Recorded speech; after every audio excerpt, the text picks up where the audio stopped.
ba akong samahan na sira kasi yung clamp nung sa luggage ko, yung sa carry-on. Ayoko na bumili kasi dagdag lang siya sa gastos ko. Tara, let's go. Okay, so magpe-prepare na ako ngayon.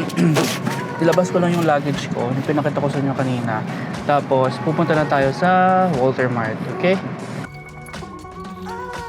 Shit, hindi pa rin nag-record yung buong yung ginagawa ko.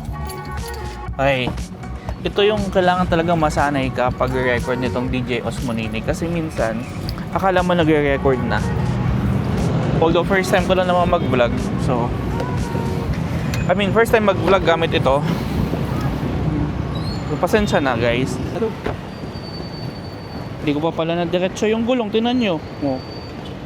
Tara, let's go. Okay, nasa labas na tayo. Iba-iba yung mga maririnig mo. Okay. Pumunta na tayo sa Mr. Quickie. So, yan.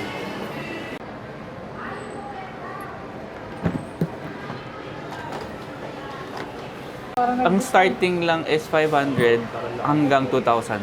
Oo, ayun lang may sabi ko. Pero dinala mo to dito? Hindi pa. Ito yung sabi mong dalhin ko para masukat. Nasa ano, sorry, nasa 1,650. 1,650. Parang hindi na-advisable. Bumili na ako ng luggage. 1,500 sir, hanggang 1,500. Hindi kaya 1K.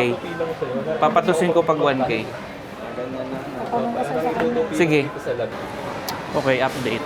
1,100 yung tahi ng luggage ko. Tapos I guess reasonable kasi kung bibili pa ako ng panibagong luggage, mahal naman masyado. Magdadagdag na ako tapos iba pa yung design. Sayang naman. So yun na lang kukunin ko. Okay, mag-withdraw lang tayo.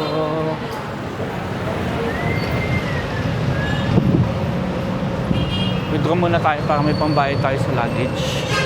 Okay, sige. Pwede ka naman mag-follow up sa amin kung Okay. baka matanggap within 5 days or Sige. bago mag-Sunday.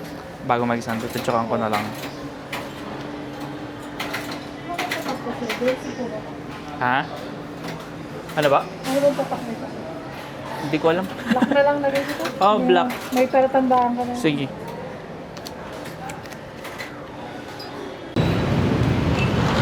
Okay.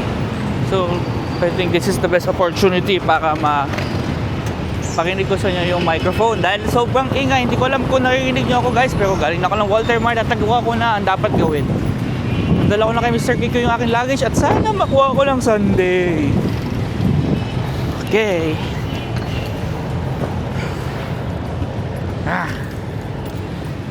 Diba? Super quick lang yung ating ginawa. Kasi nga, meron tayong itinerary.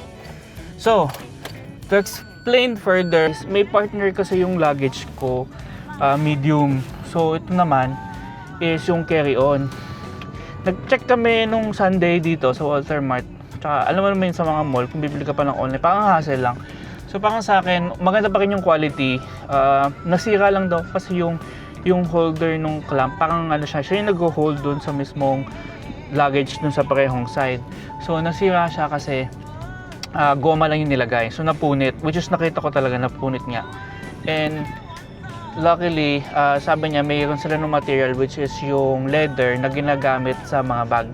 Tapos sabi ko, ano yung sinulit na gagamitin? Nylon daw. Tapos tatahiin siya. So, goods naman siya, binigay niya sa akin is kung pwede daw next week. Ang sabi ko, hindi pwede kasi may flight ako ng Tuesday. So, inagahan ko na lang. Sabi niya, Sunday daw pwede or before Sunday. So, parang allowance lang naman daw yung Sunday. Kumbaga, Sunday yung max. Sabi ko, sige. So, yun. Nagbayad na ako and okay na. So, hopefully, makuha natin yung luggage at magamit natin. Okay. Yun lang. Bye-bye.